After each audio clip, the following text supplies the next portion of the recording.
What is going on, everybody? Welcome to what probably will be the final Empire State of Mind podcast for the 2024 season. We're going to wrap this baby up and we're going to put it to bed because that's what needs to happen.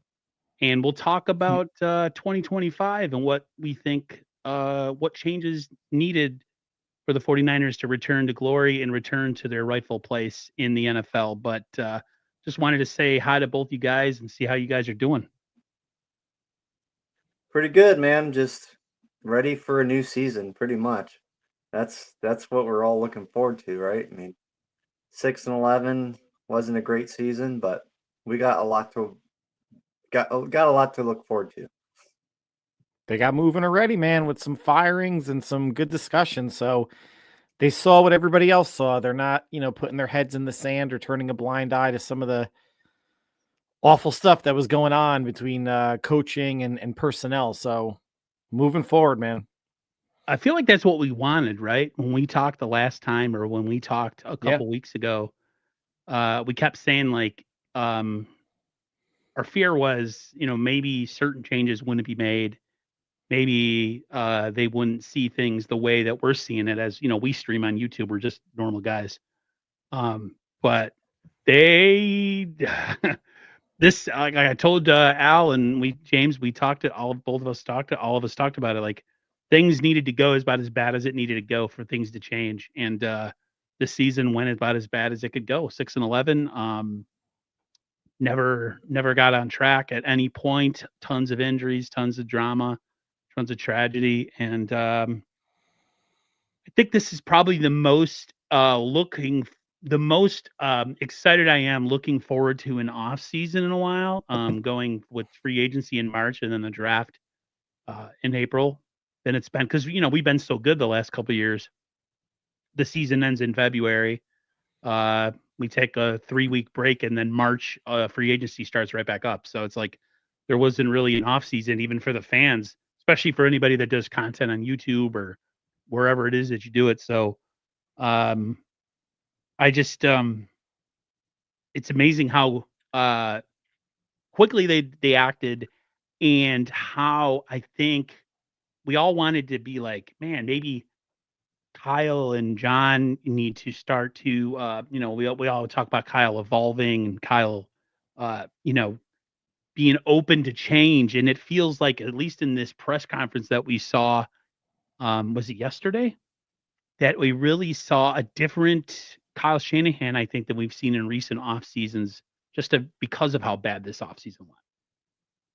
He and John Lynch said the right things. Kyle didn't promise anything different other than obviously getting a new special teams coach and a new defensive coordinator. He said he's open to a scheme change, that he's open to anything. We'll see. I mean, he's been running the same scheme since 2017, right? So we'll have to see when we get into training camp and preseason and regular season if they're actually going to make a change. But the way everything went down, there was still that doubt about Sorensen, right? Like they got rid of Brian Schneider quickly. You didn't hear anything about Sorensen. So you're thinking, oh boy, are they going to keep him? And then they push back their press conference just to, I guess, make that announcement. The rumors were circulating that Sorensen got fired. And once the rumors were going around on Twitter, I'm like, that's good enough for me. He's gone. I'm just going to start. I did my podcast in the morning yesterday before the 2:30 p.m. Eastern press conference. I'm like, no, it happened. There's no way. What a weird time for a press conference too. And it wasn't live. You had to wait about 45 minutes after it started to be able to, at least I wasn't able to find it live. But listen, cooler heads prevailed. I mean, we learned a lot. Like it sounds like they're keeping Debo. It sounds like they're definitely releasing Hargrave. There's a lot of work to be done, and they already interviewed Saleh.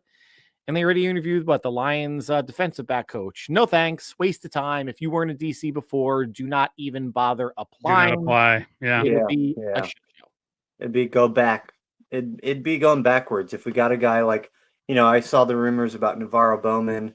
Of course, he was a great player and stuff, but like we need somebody that's been a coach who's going to be an upgrade from Sorensen. And Saleh would be that guy. The only thing I was telling Aaron earlier, that I'm worried about is that he'll get a head coaching job that'll pay more. The Raiders are I think he had an interview with the Raiders, or at least there was a rumor that he had an interview with them, and the Raiders honestly would probably hire anybody. So it's like they probably would hire Saleh, and Saleh would probably take the money. So that's the only thing I'm worried about. I really do want Saleh as our DC, but we'll see what happens.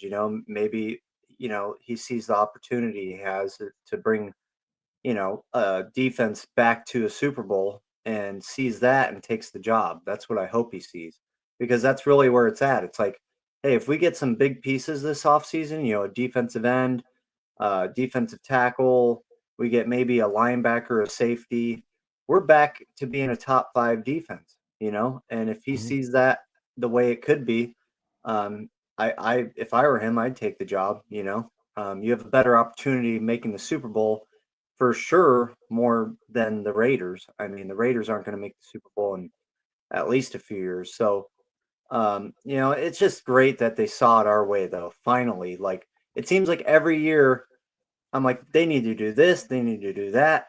They never do that. But this year they actually went straight for the jugular. They went straight for the special teams, straight for the defensive coordinator.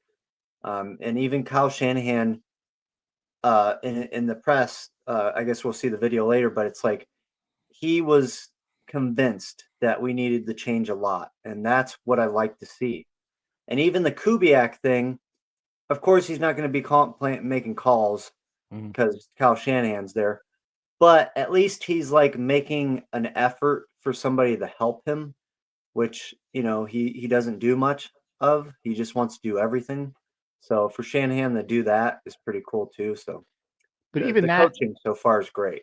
that was just like that was a promotion and a pay bump. I don't know if anything's going to change for Clay Kubiak. I mean, he called plays week 18. Okay, that's fine. He got Patrick Taylor 100 yards on the ground, which if anything that deserves a promotion. Yeah. But I don't know if anything really changes for him. But if it's right, if Kyle puts a little bit more on his plate, and the way Kyle was talking, it sounds like there are more hands that develop the game plan than just him. Of course, he's talking to people on the headset between plays. It's not just him calling plays in a silo. So if it's recognition for what Kubiak's done the past couple of years, that's awesome. And if it actually does take some stuff off of Kyle's plate, that's awesome too. Offense was an issue. We can't say that there was no every aspect of the team was an issue, right? Offense maybe least of all, but that we're not absolving the offense by any means, saying that there's no work to be done there, because there certainly is. The Deshae Townsend, he is the Lions DB coach, is the guy that they interviewed today. They interviewed both him and Robert Saleh via Zoom or via new video conference. It's weird. I'm with Al. Like, if you don't have any defensive coordinator experience, do not apply. The thing with Saleh's great, but to me, it's familiarity. Yeah. And it's the same. And that's what I fear. Like you said, Al, Kyle talked about change and being open to change. But if you go back to Saleh, essentially you're not changing. You're staying pat, or you're stand pat. So I don't know how much pressure they got from Jed York, or did they feel the pressure to have to make real sudden moves on that staff? It was needed. I'm of the mindset back years ago when we drafted Nick Bosa, me and my nephew were always in that weird mindset of like, are the 49ers going to do what's right finally? Because we were talking about drafting the defensive tackle. I forget who it was in 2019. And we get Quinnen Williams. And there was a lot of talk, a lot of discussion. And then when we finally selected Bosa, my nephew was like, for the first time, the Niners did the right thing. They did the thing that everybody said they needed to do and what all the fans wanted them to do. And that's not always something that we as fans of this franchise, especially with Kyle and John in charge, we don't always get that. We get a lot of pieces moving around, nothing really ever changing. So with the whole The whole thing with Salah, yeah, it'd be great to have him back and have that intensity and the familiarity with the players, and everybody will be happy, and it'll be like kumbaya all over again. But at the same time, like, you know, an outside voice with a different idea on defense. You know, Kyle admitted, maybe the league, so much in so many words, the league maybe has caught up to the things that the 49ers do offensively and defensively. So going the Salah way, while it is a solid move, and I'm not hating on it, because I think the players, of course, it would work. I fear like the Niners are kind of going backwards a little bit, instead of forging a new future with someone with a different identity, someone with different ideas. So it's I'm a little iffy, but yeah, definitely do not hire Deshae Townsend. Uh, Huh. to me, it would make no sense because No. essentially they'd be doing what they did last year. I think the biggest worry everybody has, right, is whoever they hire, let's just for argument's sake say it's Robert Saleh, that he sticks around for a year or two and then goes to become a head coach, and then they're in the same situation that they are now. You can almost make the argument that if they bring anybody in, any retread, if it's a maybe not Dennis Allen, Matt Eberflus, or if Schwartz comes in, or Zimmer, or Gus Bradley, or Ulbrich, maybe not Ulbrich. Ulbrich was interviewing for the Jets position. Like, why? That's a waste of time on both sides. Why would Jeff Ulbrich interview to be the Jets head coach? He's a shit show. Like, it should be thank you for your service, interim head coach, goodbye, go do something else. But you can make the argument that whoever's the Niners DC for a year or two, and that defense performs well, because the team is probably going to perform pretty well again if they stay healthy, that they'll get a head coaching opportunity also, or they'll get some sniffs. I don't think there's anybody out there I shouldn't say anybody, but it'd be rare to find someone of the Steve Spagnuolo mold. And I think the Jets reached out to him for a head coaching interview that is content with being a coordinator. I think a lot of these coaches are just as competitive as players, and they want another bite at the apple, especially a lot of the people that, could be candidates, Gus Bradley, Dennis Allen, Lou Anarumo of Cincinnati, Mike Patton's on the Vikings staff, Eberflus, Schwartz, Zimmer. Like, a lot of these guys have been coaches before and failed. And if they get another opportunity, their best chance is to put a really good showing on a really good team, because teams that make the Final Four or the Super Bowl, those coordinators get plucked. So I think there's a good chance of the Niners losing whoever their season DC is in a couple of years. But just in terms of comp picks, I read somewhere that if Saleh comes back, he would have to be the DC for 2 years to get one of those third round minority higher comp picks. So he can't just stick around for 1 year. People are thinking like, oh, Saleh's gone, get another third. He's got to stick around for 2 years, for whatever that's worth.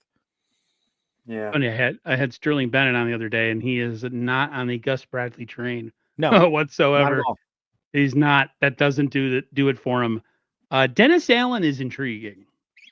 I don't know if you feel about that, Al, but I think it's not a name that I thought about. Schwartz, Gus Bradley, Saleh, some of these other names. They're all the names that are, go making the rounds. But yeah, Dennis Allen is somebody I didn't really think about. I don't know exactly what defense Dennis Allen runs, if it's completely different, if it's 3-4, 4-3. I was trying to look that up right now, because I was curious about that. But I think, a positive, Dennis Allen has run some pretty decent defenses in the past. He's the 2010, 2020s Norv Turner. Like, Norv Turner was a good offensive coordinator in the 90s, was not a good head coach. Some people are just not good head coaches. And right. I think Dennis Allen would get a check mark from he's failed spectacularly twice now as a head coach. He's probably the closest to a Steve Spagnuolo of not really, I don't think anyone's going to be sniffing around Dennis Allen, no matter if the Niners hire him, how good that defense performs, because they've already seen, like, he's just a guy. He's not a leader. He's not going to elevate your team. He's not on the offensive side of the ball, which you really need nowadays as a head coach. So I think he has the best possibility maybe for sticking around through Kyle and John's tenure. Is he the best fit? I don't know. All these people that I mentioned and that everyone's banding about, it's almost like I don't care who they bring in. Just make this defense more goddamn aggressive. They're still going to run, the cover 3, like Shanahan's going to put his fingerprint on it. They're still going to rush 4. They're probably not going to be a super blitz heavy team, but whoever's going to add the most wrinkles and make this defense play the most downhill, I'm fine with. I don't care. As long as it's not a non-defensive coordinator, a position coach, and it's not Brandon Staley or anyone on the staff currently, I don't care who they bring in. One, it's going to be a step up from Sorensen, and 2, just be aggressive. Put these athletes in a better position to make plays. Yeah, and Dennis Allen, his record's not very confident. 26-53 with 2 teams. He's not going anywhere. His scheme, it didn't say exactly what his scheme is, but online it says an athletic, versatile, and endurance-focused team. He wants to wear offenses down basically overtime in a game, which I don't really care what that is. 26-53 is not a winning record at all, not even close. So I'd have to say, just based on that, like, a lot of coaches nowadays are losing coaches because they played for a certain amount of years. They played with good teams, bad teams. That's not what it's all about. It's just he doesn't seem like a great fit with our defensive coordinators. If you look at our successful defensive coordinators, they're usually, fit into that scheme we have where it's swarm, where it's a defense that's just going to get after the ball and get the ball, get turnovers, get forced fumbles, all that stuff. That Dennis Allen is not one of those guys. His defenses don't do that. And I don't think he would fit with us at all. But, we never know what's behind the scenes. Kyle might have a relationship with the guy. He might know something we don't. There's a lot of coaches out there we don't even know talk to John Lynch and Kyle Shanahan. Mm-hmm. So it's kind of hard for us to even say who they're going to get because, there's so much behind the scenes. I don't want to shift totally off topic, but kind of. The main thing that's kind of bothering me is the Dre Greenlaw thing. I know his wife posted that video about, oh man, this might be our last season or whatever. That is what I'm more concerned of over everything right now because I was talking to some of my buddies I go watch the Niners games with, and I was like, look, like this is how I feel. If the Niners lose Dre Greenlaw, our defense is going to change a damn lot, and it's going to screw us big time because then we have to get another like top tier linebacker to be with Warner, and that's going to cost a ton of money, or that's going to cost a top 3 pick or top 3rd round pick, first, second, and 3rd round pick. So I'm worried about that more than anything. I mean, I know we're going to get a good defensive coordinator, but getting a good linebacker, that's a whole different beast. My thing with go ahead, Al, if you wanted to say something. Oh no, I'm good. Go ahead.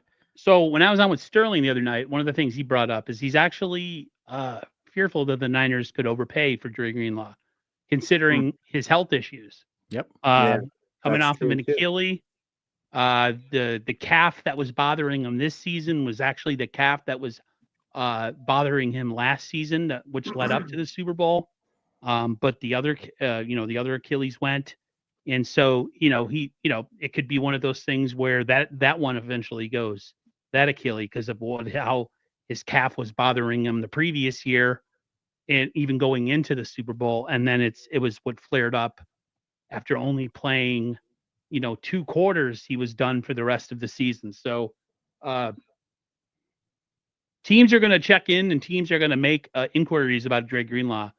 But I don't think Dre Greenlaw is going to get the money on the market like he thinks he's going to get. And I think this might be a situation where the 49ers might be able to get him on, say, like a 1-year deal and then see where his health is next year. And maybe he enters free agency.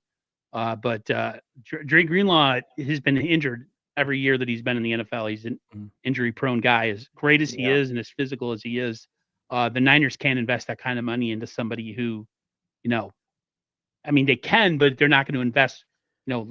He's looking, I think, a lot of people are saying on the market for like $14 to $17 million per year. And that's just not, the Niners can't put that kind of money into him, considering he's coming off an Achilles and that his calf that was bothering him the previous season is the one that started giving him problems this season, which ultimately ended his season. And so we don't know what's going on with Dre Greenlaw. There's a clip here. I'm going to see if I can play it, but it's pretty much Kyle saying that they don't know nothing about nothing right now and that no decisions have been made. Let's see if I can find it here. My internet's acting up, guys. So if I cut out during this, please understand it's pissing me off. You got some funny faces going on. Yeah. A couple of weeks ago that you wanted to find some make when it comes to guys that were just period looking for with Debo's situation. Is there any uncertainty about Trent Williams? I mean, what do you mean by I don't take interest in special teams? With Debo's situation. Is there any uncertainty about Trent Williams and him playing in 2025? Trent's doing well. He's I don't think I have the clip. Well, listen, no, and I watched the press conference. So basically Kyle was just saying he hasn't talked to anybody yet. It's just they've been doing exit interviews with players and coaches. They haven't had the discussion at all. And I think John came in and said, he's had some good conversations, recently or in the past about Dre, and both sides are interested in getting something done. And they're not in the habit of, letting good football players go, which is funny. They said that about Debo, and I feel like they probably feel that way about Dre Greenlaw, but I guess someone like Javon Hargrave doesn't fall under that banner since they're cutting his ass with a post June 1st designation. But I think for me personally, I know I've said before, between Hufanga and Greenlaw, if I had to pick one, I'd pick Greenlaw. That being said, I still don't know if Greenlaw comes back. All it takes is one team to overpay. The Patriots have twice as much cap space as the Niners do. They're like at about $120-something million. All it takes is one team, and it's easier for us to say like, well, yeah, maybe Dre wants to come back in a 1-year prove-it deal. Why? Why, if another team's going to give him the bag, why would you risk that? None of us would. Yeah. None of us would. And I do think it's hard, even though they're budgeting for Brock, and let's say Brock takes up 20 to 25 million of the cap in 2025. It still leaves them with about 40 million left over. I still think as they move forward, you can have one high price player at a position, not two. They have Demo, Ward's gone. They have Warner. I think Hufanga is going to be gone. You only have Trent being paid on the line. You have Ayuk extended, and this is the last year for Debo. You're paying McCaffrey. You're paying Kittle. Obviously, only one of each of those players. By that rationale, you can make the argument of like, well, what about safety? There's no high price safety, but to me, Hufanga and Mustafa are interchangeable, and you want someone that's more of a center fielder. And at some point, you have to start going cheaper in areas where you might not want to, because, and Kyle did say this, and so did John, they don't feel like they've ever gone all in any 1 year. And that's fair, right? That's fair. They're always looking 2 to 3 years out. So while bringing Hufanga back or even Greenlaw for this year may look good, how does it impact the cap in 2026, 2027? All things that they have to figure out that they're not even close to figuring out. But if I had to put any significant money down, I don't think Greenlaw or Hufanga comes back. Yeah, and I know Frank in the comments says he's going to the Texans. The Texans already have Azeez Al-Shaair. I sincerely doubt they're going to pay for 2 top flight linebackers in the same backfield. I'm not saying it's impossible, but I just don't see it happening. Well, and then by that rationale, why would the Niners? Yeah. Right. So like, true. It works for both teams, right? It's just hard. It's hard to roster construction to overload any place. It just listen. I agree with you guys with the whole injury thing, because we've paid for plenty of players that are injury prone. Like even Jimmy G, he was injury prone as hell, and we paid him a ton of money. Mm-hmm. And there's a few other players. I can't think of off the top of my head, but there's a few other players we've had that are just super injury prone. And D Ford, I mean, he was injury prone. He was injury prone. He was injury prone coming into the NFL. Yeah, and it's he had a bad back in college. Yeah. So how much money do you want to spend on this guy? We could now, if we lose Dre Greenlaw, what do we do? That's the thing. Like, do we draft? I think we should just draft, a 3rd or 4th round linebacker. You know, look for the best one you can get in that third and fourth round pick. They have because- linebackers. They have D winners. They Yeah, have but Tatum Bethune. They I have know. guys in the building that, unfortunately, as much as I don't want to say it, I mean, they already have a contingency plan, and I'm sure in the draft they would probably double down and get a linebacker at some point. Yeah. The Niners are like linebacker U as far as finding linebackers. Johnny Holland's a great coach. Yeah. I wonder how much input he has on the draft. He's But got to have something. Johnny Yeah. Holland's a great linebackers coach. Yeah. I mean, Great. you know, well, listen, I want Greenlaw back, okay? But I'm in love with the Greenlaw from 2 years ago.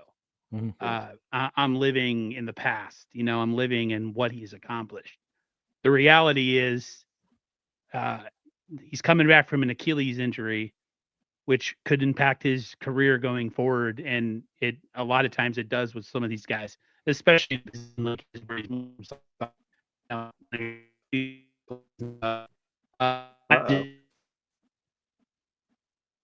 Uh-oh. Uh-oh, you froze on us, bud. Yeah, the robot froze. Aaron, you there? Uh-oh. Well, all right. Well, oh, there he is. All right, there he is. It went like robot. It was like ding dong, ding dong. Yeah, I'm having some serious problems on this end, guys. I apologize. It's okay. Always, it happens. But yeah, if any of you guys want to go, if don't want to talk about Greenlaw, go ahead. But I just, I'm hopeful that they re-sign him and they bring him back, but I don't think it's going to be on a long-term deal unless they've done some serious medicals and they think he's good to go going forward. But I see a short-term deal, maybe a 1-year deal, $8 million, and then unless he goes out there and somebody gives it, like Al says, he gets a better offer, then he's gone. It's unfortunate, unless the Niners just, like I said, they know way more about his medicals right now than we do. But it wouldn't be smart money to pay him a huge contract, knowing that he's still compromised. So, yeah. And and I was just doing some research trying to figure out, like, I wasn't diving into the head coach's, defensive coordinator's schemes, but people were bringing up, like, well, is it the scheme or is it the personnel? Because now personnel is under fire in terms of the defense. And yet injuries between Hargrave and Ward was out for a handful of games, and Hufanga missed time and Greenlaw missed time. I get it. But even with the players that were on the field, I looked up, teams that were top 7 in yards allowed and top 7 in points allowed. And I'm going to just say the names. And there are some teams out there that do not have any household names in defense that were playing better defense than the Niners were. So top 7 in yards: Philly, Tennessee, the Jets, the Dolphins, the Texans, the Packers, and the Broncos. Top 7 in points allowed: the Chargers, the Eagles, the Broncos, the Chiefs, the Vikings, the Packers, and the Lions, who were completely ravaged on their defense. And as I was looking at this, I'm like, all right, listen, the Niners still have obviously some very good players, right? They're going to be here in 2025 between Bosa and Floyd, Gross Matos, Malik Collins, Warner, Demo, Greed, Mustafa as starters, and obviously some backups. Those teams that were in top 7 in points scored and points allowed and yards allowed, I don't think roster-wise they have individually talented, more talented players than the Niners defense does. And you can make arguments for maybe maybe 3 or 4 of those teams. But when I listed out like 11 or 12 different teams, it comes down to scheme. Like the Vikings, other than Harrison Smith and Stephon Gilmore, who can you name on that defense? Right. And they're leading the league in sacks and they're top 7 in points allowed.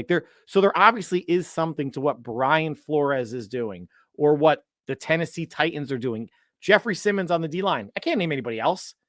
They got a bunch of also rans on defense, but they're playing good D. The Niners have a collection of stars or well-known players and they play shit defense, which is why I'm in the camp of it was the DC, it was the scheme. Yes, they were injured. And yes, they could use some depth and you could always fine tune your your roster in either side of the ball, but it's more the scheme that teams are just running through than anything else. And we'll see whoever Kyle brings in, how they're going to address that. Yeah, I also am thinking about, what they also said about bringing back Debo too. Yeah. With that, because I'm not a huge Debo fan, but I get it. He is still a good a top wide receiver, has been a wide receiver with us. The thing is, I was looking at the free agents, next year or this year, for wide receiver, and a lot of them are going to be asking for a lot of money. So if we do keep Debo, I would want to keep him as a return guy, and then maybe sign a moderate wide receiver, just as backup. I think that's the same thing with Greenlaw. If we sign him, at least have Bethune and these guys, D Winners, and maybe another guy you draft as backup. You always have to have backup for players like these, because say Dre Greenlaw first game he gets hurt. We don't want to go through what we went through this year. So you got to make sure you got a backup. You got a good backup, not just any guy off the street, just a good backup to solidify what you got already. I think that's what the Niners got to focus on this offseason too, is just depth with everything they got. This year it didn't seem like we had good rookies this year. We had great rookies. But other than that, we had no depth. There's no depth on the defensive line. There's no depth on the linebacker. I mean, we're putting in Flanagan Fowles and all these guys that really haven't done anything. And then, thankfully we didn't have any cornerback injuries other than Moody going out with his, the unfortunate thing with his baby, because we didn't have anything on cornerback backup either. We had Yadam and Luter. I mean, that's not really good backup. So I think the Niners got to focus on that too, is bringing in good players all around. I'm not talking about just starters. I'm talking about backup, backup defensive tackles, backup defensive ends. When a team has good depth, your whole team's going to be just good, because that guy gets injured or he gets tired. Boom, you got another guy coming in with just as much talent, The problem when you pay a lot of top flight guys, though, you don't have the money for depth. Exactly. That's true. That's the price you pay when you got to pay a lot of people, is your depth is going to be porous. You just got to be smart in the free agency. That's why I think Al is right. And they even touched on it in the press conference. They want a guy who has a scheme that can deal with the loss of top line players and still be able to run his scheme. Yeah. I think I forgot what year it was where we had a lot of injuries. It might have been the year that we went to the NFC Championship game in LA, and that defense was hampered with injuries, and yet we were still one of the top 10 defenses in the National Football League. So I agree with Al. I mean, if you lose someone like Greenlaw or you lose someone like Hufanga, but you have a sound scheme that can make up for that, then I think the Niners will be just fine. That's why, the whole thing of going backwards scares me a little bit, because it seems like it just seems like it's a defense predicated on having all your starters healthy. Yeah. And as soon as a couple of them go down, you're beat, because it's I don't know. Linebacker, I mean, if they stay healthy, they actually have great depth at linebacker. It's just that they had Dre Greenlaw was injured. D Winters got hurt this year. He was down. And then Devondre Campbell quit on the 49ers. So technically the Niners had a ton of depth at linebacker. They had one guy quit, and then they had two guys get hurt. So then your depth disappears. Then who else got hurt in the preseason? Who was the linebacker who was looking good? Curtis Robinson. He looked really good in the preseason as well. So the Niners were really set this year, technically. Yeah. That's why there was no hurry for Dre Greenlaw to come back. But injuries happened. It was one of those years. So I think linebacker, I don't think wide receiver should be addressed in the draft. The Niners, Kyle and John made it abundantly clear that the Niners need to go back to what got them to the effing dance, and that's defensive line, offensive line. You got to revitalize the trenches. You have to get back to what got you to where you were. Oh, I was just saying, if they got a cheap wide receiver in free agency, like let's say, a guy, because here's the thing, we're going to be without Ayuk probably for a few weeks at least, maybe. I don't know. We saw the video of him, making jump shots or whatever, but he'll probably be out. Debo's not dependable. And we saw what, Purdy, if you only have two good guys you can throw to, like Juwan and Kittle, that's not enough. It's not enough. And, Pierce always showing some promise. So hopefully he's that third guy. But I'm just saying, like, if that's all we got, we need something else because it's not going to get us touchdowns. It's just not. I think at the very least, Chris Conley's a free agent. He's like the number 5 receiver, right? So he's going to be. He could come back. They could bring him back on the 90-man training camp roster, but they did sign future contracts for receivers Russell Gage and Isaiah Hodgins. Yeah. They keep signing Tariq Owens. I don't know why, unless they're just doing Terrell Owens a solid, he's never going to see the field. It seems like it's a waste of a roster spot, but whatever. But could they strengthen the 5th wide receiver spot? Sure. Someone better than Chris Conley. I think the problem with that is that if they, even if they carry 6 receivers, receiver 5 and 6, one's going to be inactive on game day and receiver 5 is probably going to be needed to help out on special teams. So it can't be a small receiver. So someone like Chris Conley's a big dude, like 6'2", 6'3", that's going to be a gunner down on kick returns. I'm all for upgrading any aspect of the roster with the amount of money they have in the draft picks and all that good stuff. But one thing I wanted to go back to is I don't think Kyle Shanahan or the coaches in general get any sort of pass from me with just regarding how badly the season went, even with the injuries, right? Okay, yes, the 3 NFC West games could have gone either way, and Kyle brought that up in the press conference. If they won those 3 games, they were 8-2 going into week 11. And those teams are saying the Niners probably have some wins that teams are saying, like Seattle and Dallas, like, oh, well, if we had beaten the Niners. So those are kind of coin flip type games. But the fact that it went so bad for them, right? I can't give them a complete pass. Even with the injuries, don't you feel like they're a more talented team than the Buccaneers? Yeah. Than the Falcons, then the Cowboys, then the Dolphins, potentially maybe the Texans, although they've had a bunch of injuries too. The Colts. The Colts wound up with a better record than the Niners. The Colts got beaten by the friggin' Giants, right? So 2020 and this year, but it's different though when you lose. They lost Jimmy for an extended period of time in 2020. Nick Mullins came in, admirable to a point. When you lose your quarterback, you're essentially sunk, right?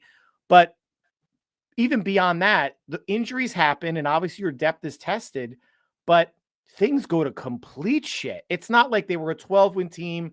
That's the question I wanted to ask you. Now they're 10 wins. It bottoms out, and that's a schematic thing from Kyle and the defense and everybody. Yes, that was the question I had as a topic. How are the Niners boom or bust all the time?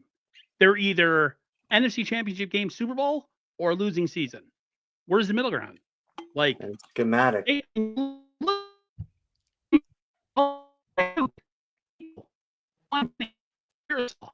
That's 4 guys right there. Kittle, 5. That's 5 options. How much more do you need? You know what I mean? You have enough talent. Running back, Christian McCaffrey, when healthy, they're going to have 4 good running backs next year. If they bring back Elijah Mitchell, they have Isaac Guerrero. They have who else? Who am I thinking of? Who was Jordan another running back? Mason resigned. Yeah, Mason and Mitchell are loaded, dude. Yeah, they're loaded. They have depth all over the place. It's if they're not injured, though. That's right. the thing. But the point he's trying to make is there's teams out there with less talent that aren't top heavy with all these superstars that still schematically and with coaching find ways to pull out victories. It's like the Niners, you pull a couple pins out and the whole thing falls. It's like Jenga. Or is it Jenga or whatever? The whole thing falls over. What is that? I don't understand that. It's really frustrating to watch. It is schematic too, because I agree with you guys. It has to be scheme because, we are talented. It's got to be, because look at the defense. It was always attacked for, even with whoever was on the field. It was always up for and bring a few blitzes here and there. It didn't work. It didn't work. Who was running at the quarterback? And then on the offense, this year's scheme didn't work either because our red zone and our yak was horrible. And that is not who we are. We usually have number 1 in yak, and we're usually top 10 in red zone. So I agree with you guys. I think a lot of it has to do with the scheme. I think, on both sides, we got to change it up with the offense. Shanahan's got to, drop some new plays, maybe get some new guys in to make different plays happen.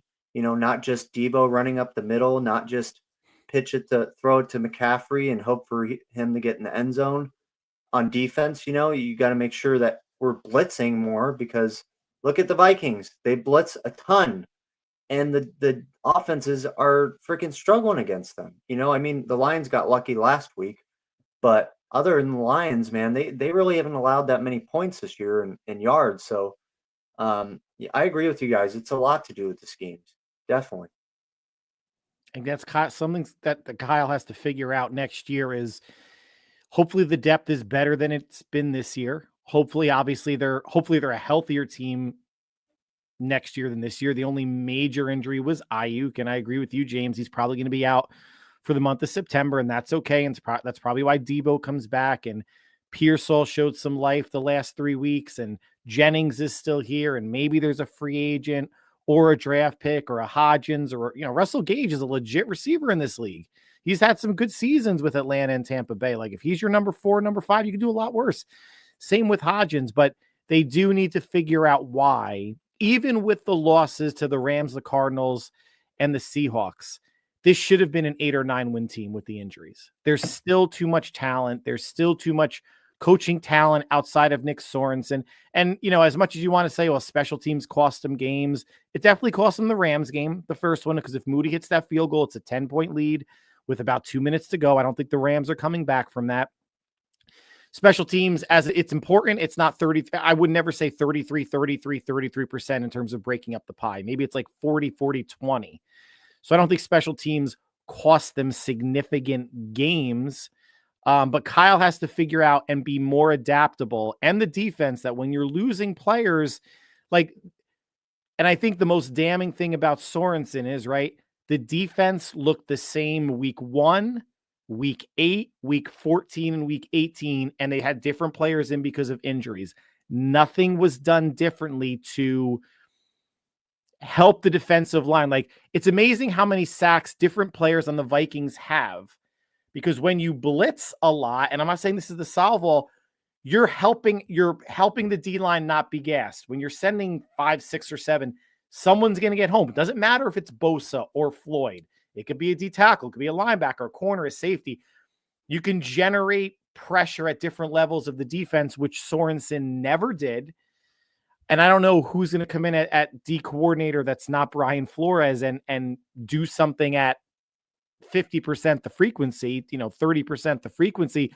But there could have been ways that he could have helped the D-line, because it was the same song and dance. Defense plays pretty good in the first half.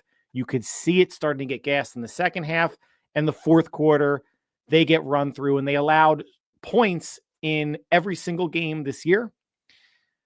Steve Wilkes shut teams out in the fourth quarter 11 games last year, and we know no one likes Steve Wilkes at all, but he was doing something right. There's nothing that Nick Sorensen did right, and we don't need to kind of throw dirt on the body, but I think they definitely need a holistic or a wide-ranging post-mortem on how to get better. At the very least, right? This is not a run it back year, because we've heard that before after 2019. Run it back. This in no way is a run it back year, which is good. They got to shake some shit up. I think this is more of a redefine year. Yeah. About redefining and maybe renewing who we are. That the previous 4 to 5 years, this team is kind of evolving into a different type of team now. And we got to find different ways to win. And they found different ways to lose this year. Yep. At an alarming rate. Mm-hmm. The defense to me at no point in the season looked like it improved at all. If anything, it got worse, especially late in games. Oh, yeah. And they couldn't turn the ball over at all. And you can't win without turning the ball over. I saw 2 takeaways their final 9 games. That's more than half the season. The last half of the season, only 2 takeaways. That's not going to work. Horrible.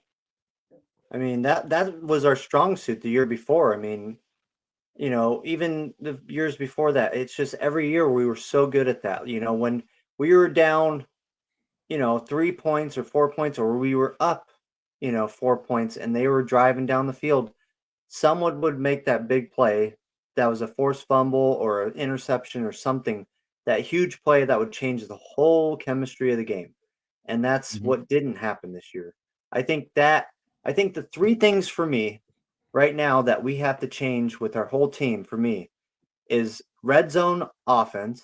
Red zone. Second is definitely our special teams, kicking, everything with special teams, because I know, Al, you said that the kicking wasn't, it didn't change big games. It didn't, but we definitely would have won a lot more games if Moody wasn't there.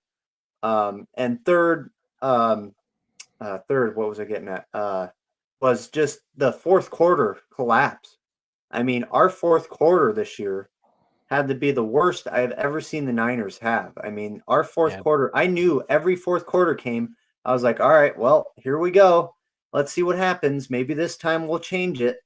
And every freaking fourth quarter, we would blow it. I mean, we were up I think we were up 20 points or not 20 points, 14 points in one game, and we blew it.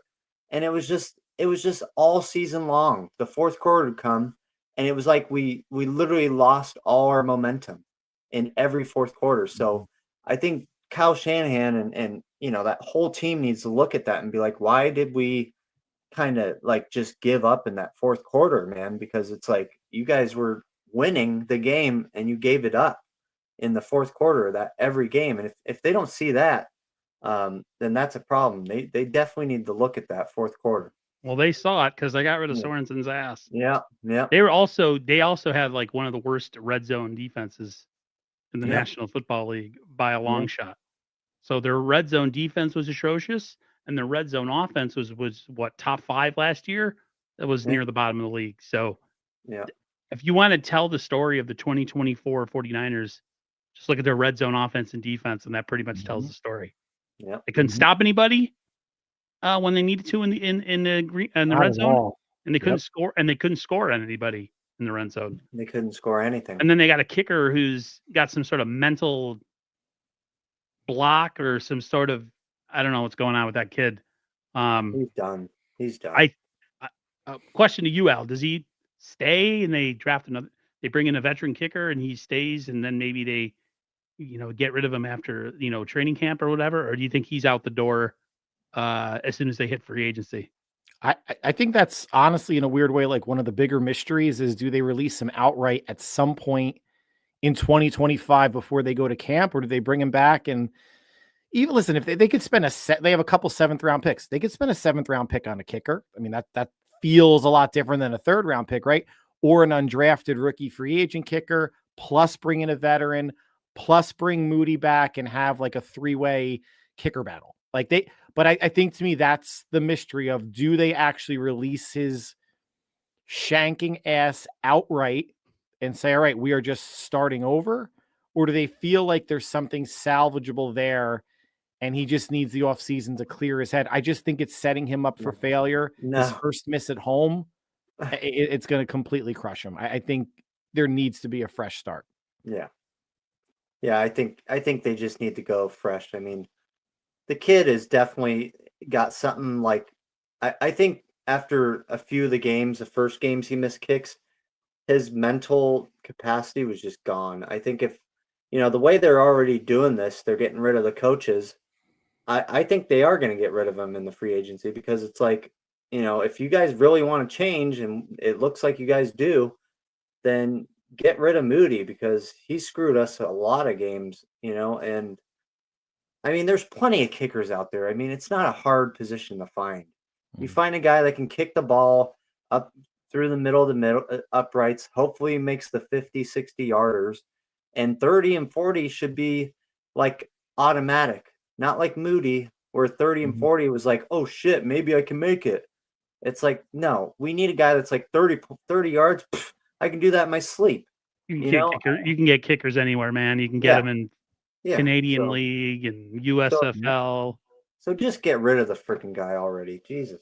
The one thing we haven't talked about, which better not happen, is Kyle is looking for a spot on his staff for Nick Sorensen. And Kyle did say Sorensen would be interviewing for the special teams coach. Absolutely not. No. Absolutely. If you want him to be invent a title for him. If you like him as a coach and a guy, again, bring someone in that has special teams experience. None of this. We're going to promote the assistant. No, the entire staff should be gone. Like they have to go experience. And I've said this before on my podcast. There is no way for a season Kyle would hand over offensive play calling duties to a rookie OC, like forever. No way. Don't do it for special teams because that's been a shit show, and certainly don't do it for defense. He's lucked out because 2017, when he came over with Saleh was a rookie DC. They had zero talent in 2017. Didn't matter. They were just getting their feet under him. Then they brought what's his face, Sherman in and others. 18 got a little bit better, and 19 was obviously the Super Bowl. Then he leaves. Saleh's a rookie DC. Ryans doesn't look that great the first half of the season, but they make a run. NFC Championship game back-to-back seasons. Then they went veteran with Wilkes and a rookie. Go the old hand. I think Kyle needs that sort of pushback from experienced coaches to tell Kyle, no, this is what we're going to do. This is why we should blitz. This is why we shouldn't. And special teams, Lynch said we don't profess to know the ins and outs about kicking. That's fine. Bring someone in that does, not some 27-year-old.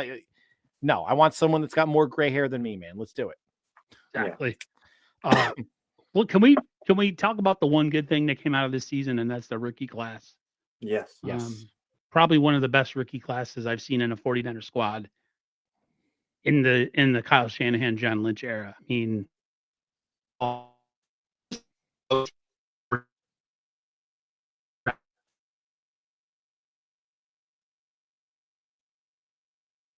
we're losing you a bit. Aaron, come back to us. Well, go ahead, James. I'm sure he'll unfreeze. What are your thoughts on the rookies?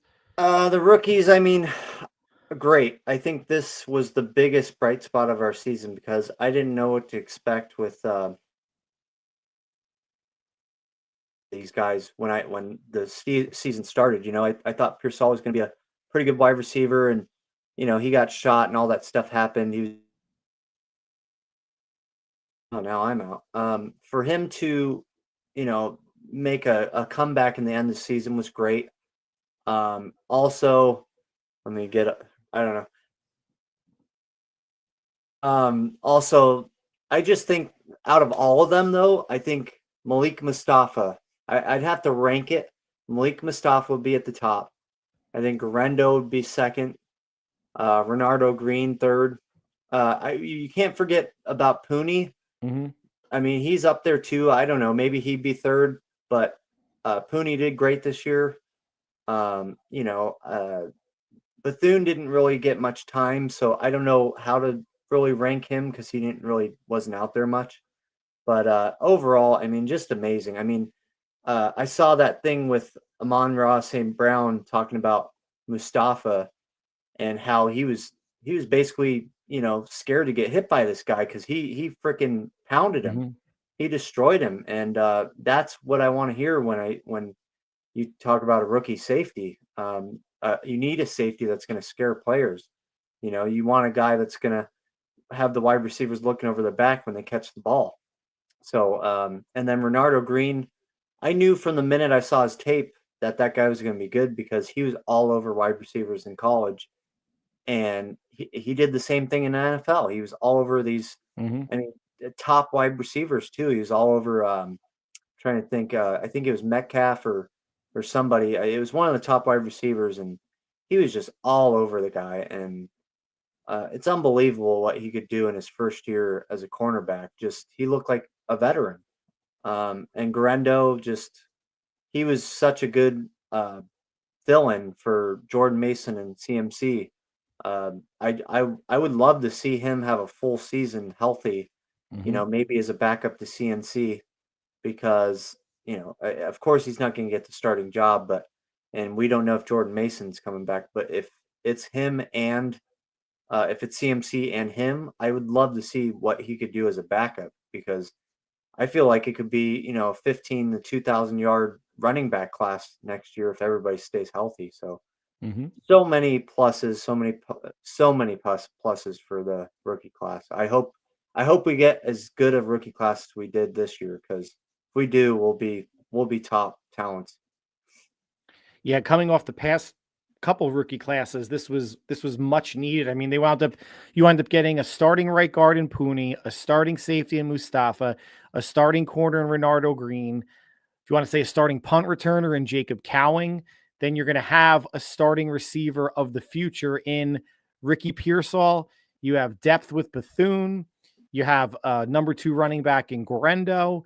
And even undrafted rookie free agents, you look at someone like Evan Anderson, a rotational piece on the D-line, not a starter, but someone that can eat up, 20, 25 snaps a game. The Niners, if they have 9 or 10 picks this draft, if they can hit on half of them, if they can hit on 5 and get 3 to 5, if you want to say starters, it's so easy to say, they need 3 to 5 starters in the draft, but we don't know what they're going to do in free agency yet. Their own free agency, outside free agents, how they're going to fill those holes. But if nothing else, the draft represents young and cheap talent, and they need young and cheap players because they have a lot of veteran expensive players. So April's going to be fun. March is going to be fun too, because they're definitely going to have to dip into free agency in terms of, a D tackle, 1 or 2 offensive linemen.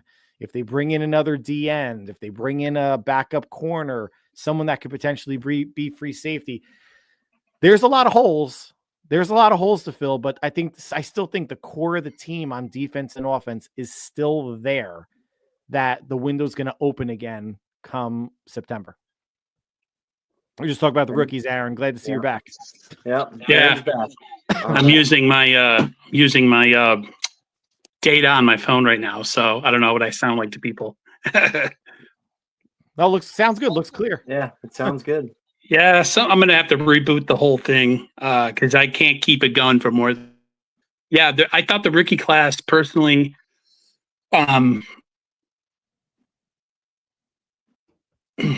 That's even happening on my phone. Unbelievable. You guys hear me? Yeah. We can. I just thought the rookie class did the Niners a lot of favors this year based on the season that they had. Because you imagine if they missed on all of those players.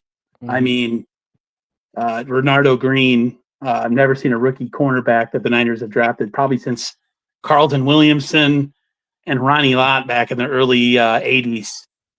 That 2 players that were drafted in the same year had that much impact. And then, of course, Pearsall being what he was, coming on late at the end of the year with all the trials and tribulations. Dominic Pooney, amazing. Guarendo, solid running back. I think for as bad as the season was, to know that we have that, the Niners can bang on another good draft this year and a good free agency period. They still have a lot of talent on this team. This team is not bereft of talent. You can't have an all-star at every position. You got to figure out things. Yeah, and they were so bad that rookies got playing time, right? I mean, Pooney won the job in camp. Green was going to come in for Yadam anyway. Mustafa with the injury, they needed someone at safety. Jair Brown wasn't playing well, and Hufanga was hurt. So I think there were serendipitous opportunities that the rookies got some playing time, but it's good that they got the number of snaps they did in a down year, right? Because that's only going to help them in the next 3 years that they're under contract. And hopefully, most of these players get extended when the time comes, but we're officially in roster building season, right? They could sign Brock tomorrow. They could sign Brock actually 2 days ago, but they could start signing people. And they signed a bunch of 15 players to future contracts as well. That just guarantees that they're going to be, if they don't cut them beforehand, that they could be on their 90-man training camp roster. So you started the stream with this, Aaron, and I echo it. I'm, for as bad as the season was, and maybe because of that, I'm excited. Feel like there's nowhere to go but up. I don't think they're going to finish worse than 6-11, even if they have a boatload of injuries again. What's the next iteration look like? How much does Brock get? Who do they re-sign of their own? Who do they re-sign outside the organization? Who's the DC? Who's the special teams coordinator? Like there's so much unknown And when you have unknown, I think your mind only goes to the positive, right? Unless you're a Jet fan, because then they're just defeatist. And no matter who their head coach is, it's going to be crap anyway. Or So Giants. there's so much, like so many possibilities right now. Maybe I'll feel differently after the draft and be like, oh, why did they take 3 tight ends or another running back in the 3rd round? But as of right now, I'm excited for what this Niner team evolves into. It's just going to be a long 8 months. It is going to be a long 8 months. Thoughts on the Purdy contract? Purdy wants it done quick. He doesn't want it to be something that's a distraction. Yep. A lot of people still have a lot of opinions on Brock Purdy. I just would love to get your guys'. Somebody made a good point. I forgot who it was. Was it T.O.? Somebody made a good point about him. Maybe he's not the guy that can go win you a game, say like Josh Allen or Burrow, but he's a guy. I forgot who the player who said it. He goes, but if you surround him with enough players, he can facilitate. He can facilitate it, and he can lead you to a Super Bowl, which I still think is possible. Yeah, I think that's totally true. It was Terrell Owens, and I feel like that's exactly the kind of guy he is. But I think he doesn't get enough credit for that, because here's the thing. He's not Josh Allen. He's not Lamar. He's not like flashy. He's not, the guy that can, stiff arm a friggin' 300-pound linebacker or 300-pound lineman and get right through the middle and run 40 yards for a touchdown. But here's the thing he has. He has that, like we used to say, is he's got that Joe Cool about him, that he can just get things done. And I think that's why I still have faith in him, because I saw him in his almost MVP season where he was unfazed by everything. He's a guy that isn't scared to be sacked, so he gets out of them. He can get out of the pocket easy and throw a dime to the back corner of the end zone like Dwight Clark. I mean, that throw to Kittle was freaking miraculous. It was basically the opposite of Dwight Clark. It was the left side instead of the right side. The Tampa game. So I just think the talent he has is underrated. Now, I think he will get signed quick, just because the Niners need to do that to find out what they can spend on other players. Because, if you wait and wait and wait, you're just waiting to see who you're going to have on your team. So I don't know. The thing I have a question about is him saying that. Does that mean he wants a ton of money, or does that mean like he just wants to get it done with? He wants to get it finished. He doesn't want it to be a distraction. Yeah. Like there were so many distractions going into this season. Yeah, and I think Everybody, that's really what Trent it is. Williams was a holdout. Mhm. Of course, Brandon Ayuk was a holdout. So that affects team chemistry in training camp and in off-season programs. You need to have that stuff. You can't just they've proven that they can't just show up on Sunday without practice or without doing, the things you need to do in the off-season and go win games. You can't will yourself to win games if you don't have the time put together during training camp. It's just not going to happen. Yeah, I think Purdy said that. Was it Purdy or Shanahan? I can't remember. One of them said, you got to have a certain chemistry with your team to, kind of mesh together before you can have a successful team. I think it was Purdy who said that. And it's true. It's like you can have all this talent and all these players that are top 10 in their position, but if there's no chemistry, they don't know each other, they haven't played snaps together, doesn't mean anything. I mean, it really doesn't. That just was shown this year. Ayuk and Trent Williams, 2 of our best players. They're great players, but they didn't do shit because they weren't there, So he's got a point. Everybody got hurt too. Everybody got hurt. Yeah. The thing with Parasol too, what everybody forgets is like he was injured in training camp, so he was behind. He was behind already. Yeah. And then of course he got hurt. Kyle Shanahan pretty much said like he didn't. I don't know if they expected to get anything from Ricky Parasol this season. Yeah. And the fact that they got a little bit of it, based on all the things that he had to go through, all the hurdles that he had to go through, hurting OTAs, hurt in training camp, shot. I mean, I see the promise in the kid. You could definitely tell there's some athleticism and some explosiveness. He just needs time. Probably needs to get in an NFL weight room for an off season this year. Like, not everything was bad this year. I mean, the record was the most important thing. So, I mean, without that, you're not going anywhere. But yeah, this is going to be an interesting off season. It's going to be a long off season for us, especially for people that do content, because no playoffs, nothing, zero, zilch. I know. So there's going to be. Go ahead. We might actually. I was just thinking about it. There might be a little bit longer of a wait for Purdy's contract than maybe any of us want. And I'm not saying summertime, but it could go up until maybe the draft. Hopefully it doesn't, right? I mean, and if they get it done by the draft, that's still soon. That's still a lot sooner than they did Ayuk or Debo or Kittle or Bosa. That's 3-4 months sooner. But thinking about, he was the only legit quarterback to come out of the 2022 draft. There's no quarterbacks that are really up for a contract that are going to affect what he's going to make, right? Like, you look at Pittsburgh between Russell Wilson and Justin Fields, like maybe the Steelers re-sign one of them, but neither one of them are going to be in his ballpark in terms of money. Maybe Baker Mayfield asks for a raise from his $33 million. Whatever Sam Darnold gets from the Vikings or elsewhere isn't going to touch that. He's had one good year in 6 years. So Kirk Cousins, when he gets released, if he becomes a starter somewhere else, he's not going to be making $50+ million. So there's not that there's no rush for the Niners and Purdy to do it. The only player, like maybe someone like a Josh Allen or a Patrick Mahomes, re-ups their contract or renegotiates because they're making in the mid-40s. And that doesn't affect him either, because that's Josh Allen and Patrick Mahomes, right?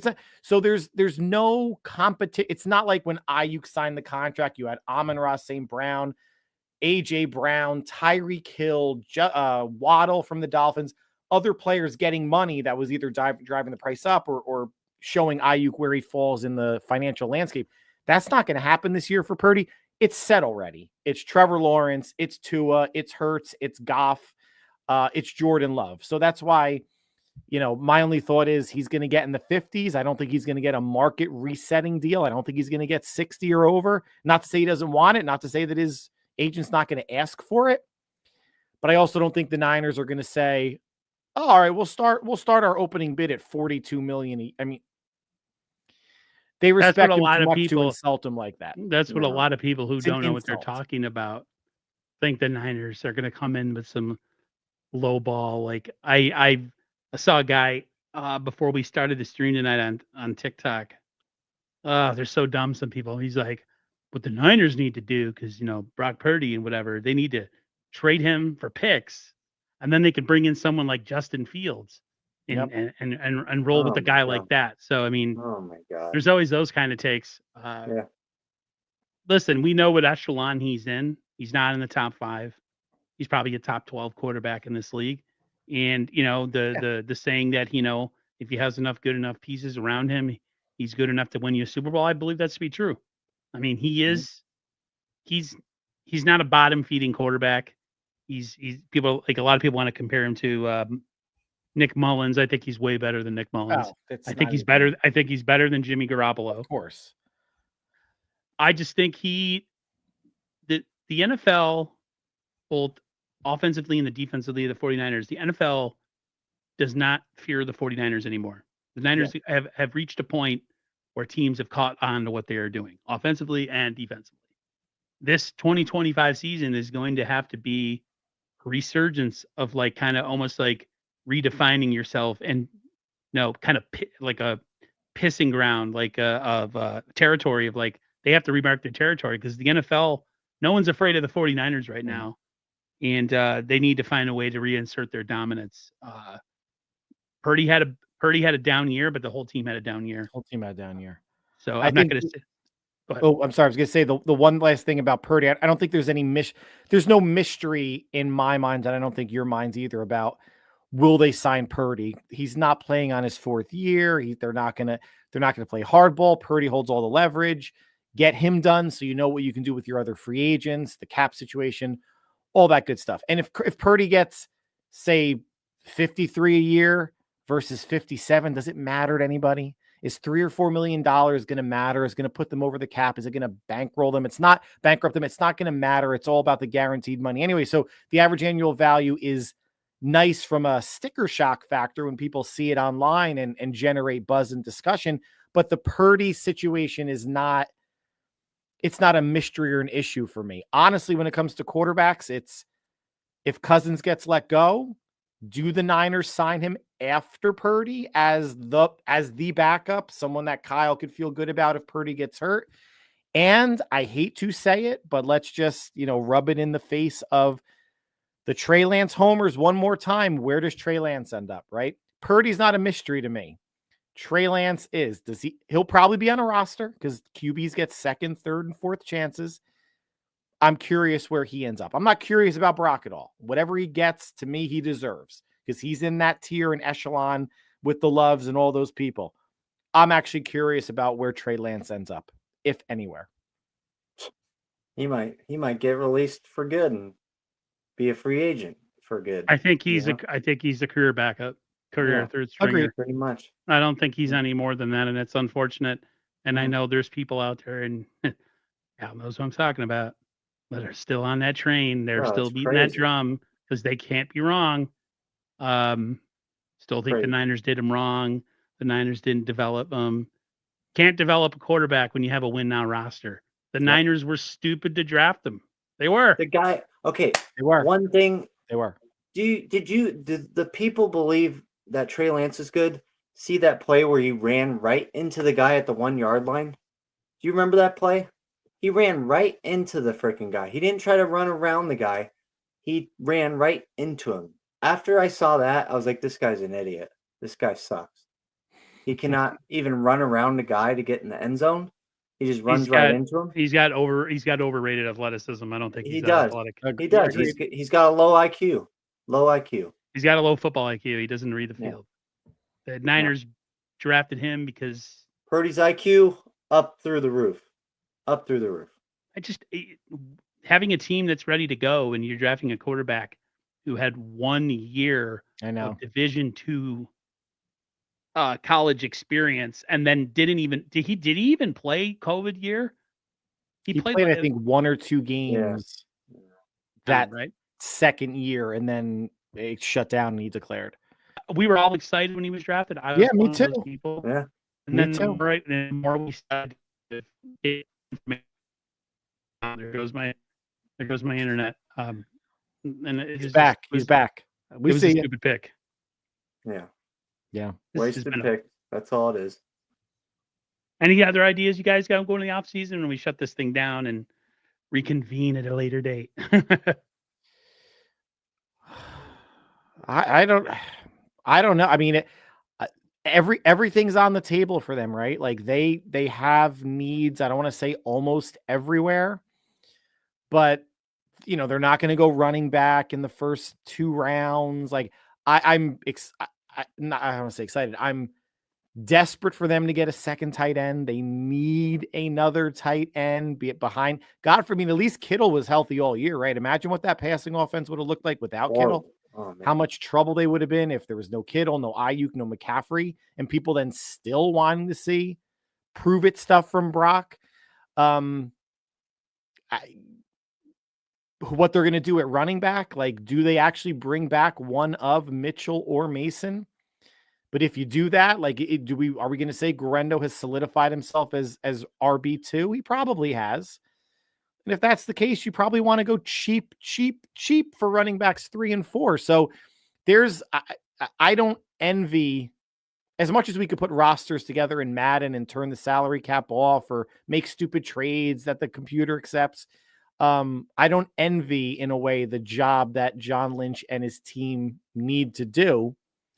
But this is one of the first years that they actually need to do it and put a lot of thought in. And I made the comparison before. It's easy to be Brian Cashman 5+ years ago when you could just throw money at everything. Doesn't matter. We're going to bring it, but they lost out on Soto. They've lost out on players due to money.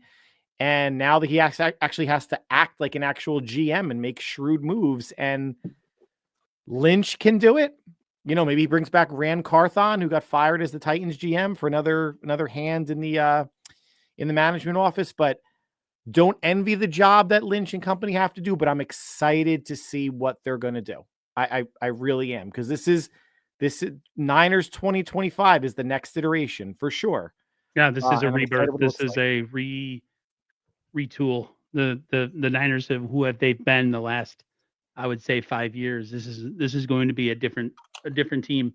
I don't think they touch wide receiver till at least round 6. Yeah, I think you're right. yeah. I don't think they they touch probably won't. receiver. They're deep enough at receiver. Maybe like you said, maybe replace Chris Conley with another veteran guy, and but tight end, defensive tackle, Yeah, edge, defensive line. Yeah, corner. I would love them to address the nickel. Maybe get whether a free agency or whether the draft, and then safety. Free safety to me is a huge need on this team. They got a bunch of box guys. They got Jair Brown. They have Talanoa Hufanga. At least they had him this year. And then, of course, Malik Mustafa has been a godsend. But they need to get somebody out there who can play center field that can, cause turnovers and all that stuff. Play the pass. Because they got a lot of guys that can all do the same stuff. And, it might be a boring draft for some of us this year. A lot of people like the exciting position players, wide receivers, quarterbacks, all that stuff. This might be a trenches draft. Niners might go heavy defense and offensive line in this draft, and a lot of people are going to be like, really, like, for me, it's boring when you don't have the flashy guys to talk about, the wide receivers, quarterbacks. But the Niners have made their bread and made their money on the trenches, so I expect them to go heavy trenches. Well, and D line, at least D tackle, Malik Collins, Jordan Elliott, Evan Anderson, none of them are safe. No. Right? I mean, Evan Anderson's a nice player, but they could do better. They could depending on how much they want to spend, they could do better than Collins and Elliott. So I'm sure they're going to bring at least someone in the draft and in free agency, and the offensive line too. I mean, a lot of people are harping on it. I think the Niners O-line probably performed better than the reputation that they get from a lot of fans and content creators. They're not a top 7 offensive line, but they're probably a top 12 or 13. Could they do better? Yes. Banks is gone. I think Ben Barch is going to be the starting left guard. Who knows what's going to happen with Brendel? You have Pooney, McKivitz. I think this is a year where they do draft 2, and they could draft 3 offensive linemen, because at this point, next year, after the 2025 season, you don't know if Trent Williams is going to come back. You just don't know. Like, he's upper 30s, right? After this upcoming season, McKivitz is a free agent. Burford's a free agent. Nick Sakiel's a free agent. And Jake Brendel might be one too if he doesn't get outright cut. Let's just say Brendel gets cut and they save $2 million or whatever it is this offseason. You still have 3 offensive linemen that were on the roster this year who are going into their final year of their contract. This is the Talanoa Hufanga situation at safety. This is the linebacker situation where they drafted 2, and they drafted Mustafa, and they drafted Jair Brown. They're going to be drafting players in positions a year early to have those replacements ready for when people walk out the door. So while the starters may not look that different next year, at the most, it's going to be left guard and center that are different. You're probably going to have a couple different backups just to make sure that they have some bodies on the roster so they don't get, caught with their pants down after the 2025 season. It might not be sexy, but I think we have a good chance at a sexy number 11 pick, because if you think D-line's sexy, because I don't think they're going to go offensive lineman that early. I just don't think they value any one of those positions, even tackle, as something they would spend a top 11 pick on.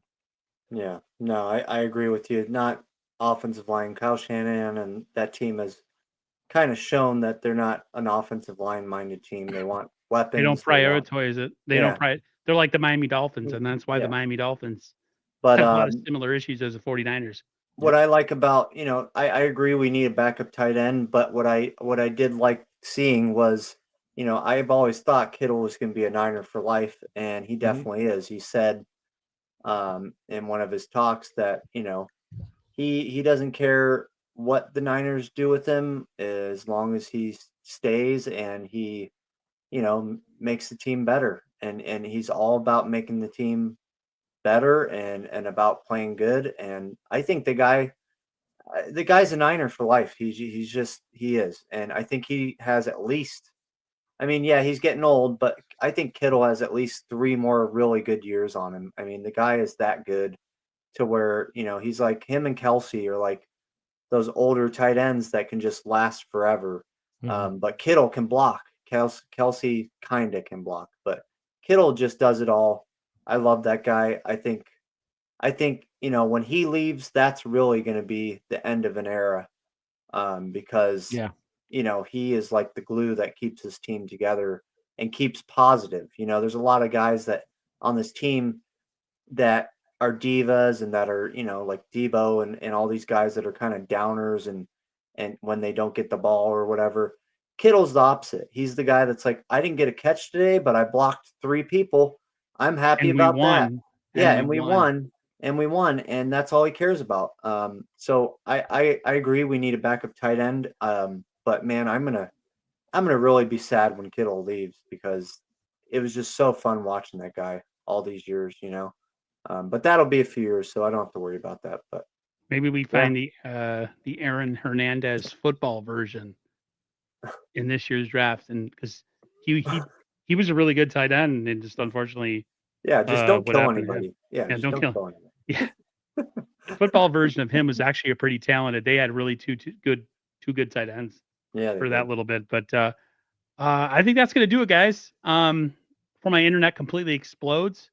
It's been fun doing this. Hell yeah. I'm looking forward to taking a little bit of a hiatus. I think I have one more stream possibly, and that'll be hopefully with Joe Shasky next week. I got in contact with him. Oh, that's awesome. And I ask him every so often. He's such a busy guy, like you, Al. Your kids, life. He coaches and stuff, and he's got a lot of stuff going on. Does the radio station, of course. So that would similar to this, just kind of recapping the season going forward, and then it's curtains, I think, till free agency starts. So a good 2-month break. It's gonna be sad. It's going to go quicker than we think. I mean, at least with playoffs will. here, the weeks are going to roll by. It'll be March before we know it. I mean, I'll still post shorts and any type of breaking news content, but as far as live streams, there's not really much to convene. We plan on doing at least during the regular season. I mean, you said you would do like maybe two times a week, like the Monday stream and then like a midweek stream. I'm still looking to get one more person down the road, but it's been a rebirth this season, not only for the 49ers, especially what they are going forward. It's going to be a lot of changes. The YouTube thing's been that for me this year. I got to meet Al, and I knew James, and I got to meet James. And you got to meet James. Yep, I got to meet you, Al. Some things came to an end. Some friendship options that they did for a time no longer. The thing is that YouTube cool dudes, the one I've known and one I did. So it was fun. I had a lot of fun. Me too, man. No, thanks for having me aboard. I really appreciate it, and looking forward to getting the crew back together in March. And listen, when the D coordinator gets hired or special teams, we can do something. You guys want to get on and talk for could be a half hour, because how much are we going to talk about a freaking special teams coach? But totally will be down for it. But I'm down too. Yeah. We could do a little bit of that kind of stuff. Absolutely. But as far as like going like a full hour and a half like we did today, we no longer. It's just not. There's not enough content to fill that time. But everybody, take care. Anybody who's left, who didn't leave after my internet exploded, appreciate you guys sticking through it, and we'll see you next time. Take care, everyone. Take care. Thanks, everybody.